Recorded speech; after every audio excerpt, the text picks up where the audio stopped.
Now, the Deputy Prime Minister, Nick Clegg, isn't exactly popular with students after his party's U-turn on tuition fees. But he's been trying to win them over tonight with a speech at an East London school. The volte-face, which triggered one of several apologies from Mr Clegg, was the price the Lib Dems paid for joining a coalition with the Conservatives. While today a source close to David Cameron said the Prime Minister didn't want another coalition after 2015. Well, our political correspondent Michael Crick is at Mr Clegg's event in East London. Well, it sounds as if the Rose Garden buddies have well and truly fallen out now, Michael.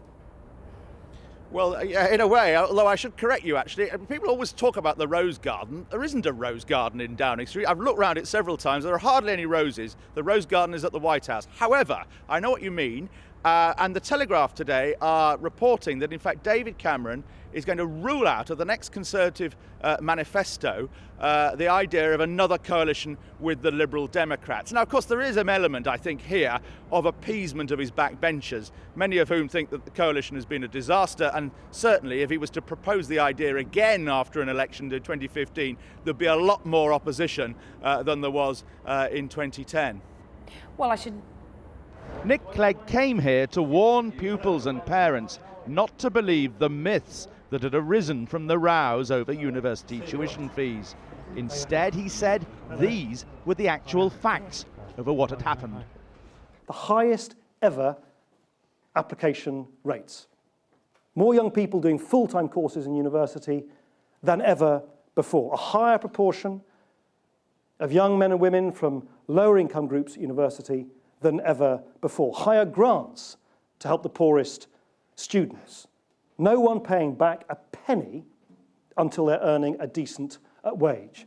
And if they can't afford it, no one paying a penny back at all.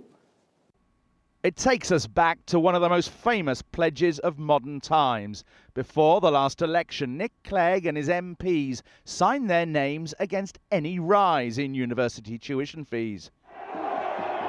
Once in coalition, though, they angered students by raising fees to a maximum £9,000 a year.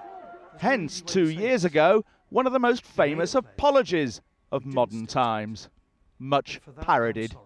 I'm sorry, I'm sorry, I'm so sorry.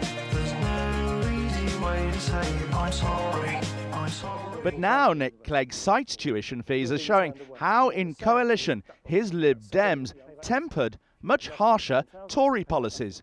What myself, Vince Cable and others then did was ensure that the policy we did put in place didn't discriminate against anybody, and that is now proved to be the case. And it's important, not for my sake, not for the sake of any government or any political party, that families up and down the country who are debating about what their sons and daughters are going to do in the future should know that university is available for everybody. And he claims academies and free schools are another field where they've reined the Conservatives in. It's clear that the Conservatives would like to introduce, for instance, the profit motive into state schools like the one we're in right now. And I said, no, I don't accept that. They wanted to see a return to O-levels, a two-tier exam system. I said, no, we've got to make sure that children aren't sort of cast onto a scrap heap. So where I have not liked the direction of Conservative education policy, I have said no. All of which may explain why the Tories are now reported to be ruling out another coalition, though Mr Clegg still regards it as an option. But could you and the Conservatives really come up with 5 years of stuff to do? Do you know what? Why don't we let, here's an old-fashioned idea, why don't we let the voters have their say? Why don't we let people first... You've run out of things to do now, so another 5 years, what would you do? Not at all. In fact, not at all. In fact, I'm now pushing my Conservative colleagues in the discussions around the forthcoming budget to deliver a workers' bonus to people. By that, the Lib Dem leader means a £500 rise in the rate of income at which people start paying tax. Michael Crick, Channel 4 News, East London.